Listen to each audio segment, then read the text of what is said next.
This is, I think, a wake-up call that this is not just individuals, this is not just, anti-racist groups, but this is big business now. All 5 of Canada's big banks say they're pulling their Facebook ads for a month. It's part of a global effort to put pressure on the social media giant to crack down on hate speech. Stop Hate for Profit has companies from around the world quitting Facebook, including Canadian corporations Lululemon and Mountain Equipment Co-op. Those studying hate organizations say while extremist groups have their own social networks, they still use Facebook for organizing and recruiting. They'll grab people, they'll grab their interests, they'll somehow, connect with them. And then when it appears that they've sort of got them hooked, then they'll take them onto perhaps some of these other platforms or onto closed platforms, even within Facebook. Dozens of companies have joined the Stop Hate for Profit campaign, which asks businesses to stop advertising on Facebook.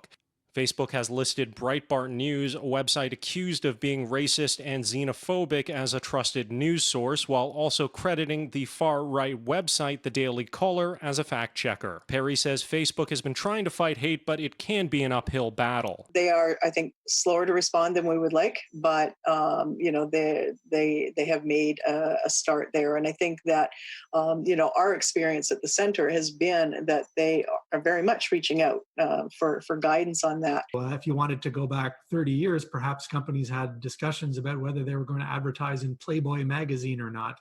Michael Mulvey teaches at the University of Ottawa Business School. He says big business rethinking where they spend their ad money is not uncommon, but he says taking a social stand here means banks will also be expected to hold themselves to a higher standard. And that's the thing, is once you take a stand, you sort of expose yourself to scrutiny.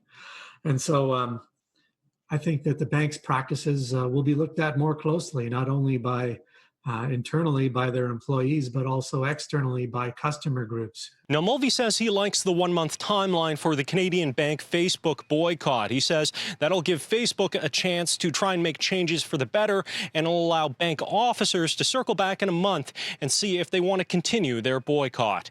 In Ottawa, Xiao Li, City News.